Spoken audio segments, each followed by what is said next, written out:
Le vendredi, l'Espagnol Carlos Sainz, Audi, a remporté son 4e titre dans le Dakar en voiture, à la fin de la 12e et dernière étape à Yanbu, Arabie Saoudite.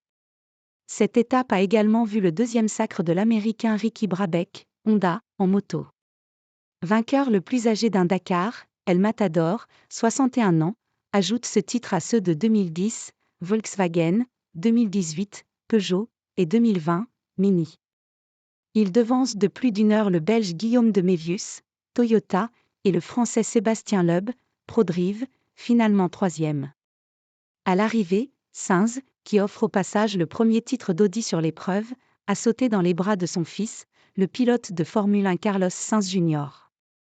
En tête depuis la fin de la 6e étape, une course sur 2 jours dans le désert de l'Amplicarté, l'Espagnol, double champion du monde des rallyes, 1990-1992, a géré son avance toute la 2e semaine grâce à ses coéquipiers chez Audi, le Suédois Mattias Ekström et le Français Stéphane Peter Hansel.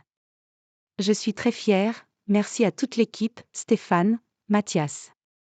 C'est fantastique, les 2 dernières semaines ont été tellement intenses.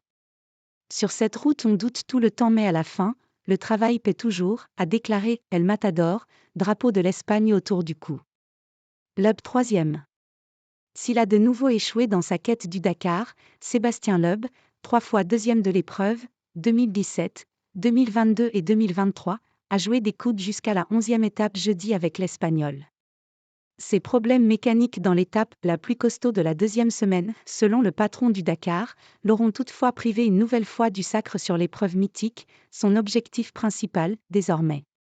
On a essayé de se battre pour la victoire mais Audi avait une super voiture, une équipe solide et ils se sont bien entraidés, ils avaient une super stratégie. Hier, jeudi, je pensais abandonner finalement on est sur le podium, on ne va pas se plaindre, a réagi à chaud l'Alsacien. La légende française des rallyes, qui participait à son 8e Dakar, engrange tout de même 5 victoires d'étape, dont la 12e et dernière. La 48H chrono, 6e étape de l'édition 2024, a été fatale à bon nombre de favoris à l'image du Qatarien Nasser Al-Attiyah, Prodrive, tenant en titre et qui a finalement jeté l'éponge à la 9e étape, le Saoudien Yazid Al-Rajhi, Toyota, ou Stéphane Peter Hansel. Peter Hansel, Monsieur Dakar, a toutefois décroché sa 50e victoire d'étape en auto dans la légendaire épreuve, égalant le record du Finlandais Ari Vatanen, et compte au total 83 victoires en ajoutant ses 33 succès en moto. Bivouac endeuillé. En moto justement, les candidats étaient plus nombreux dans la course au sacre ultime cette année, avec 3 Honda et une Hero. C'est finalement Ricky Brabec, déjà sacré en 2020, qui a tiré son épingle du jeu, profitant de sa régularité tout au long du Dakar et d'une victoire lors de la 10e étape. L'Américain, 32 ans, avait chippé la première place au général à son coéquipier Pablo Quintanilla à l'issue de la 6e étape et ne l'a plus quitté, parfois talonné de quelques secondes par le Botswanais Ross Branch.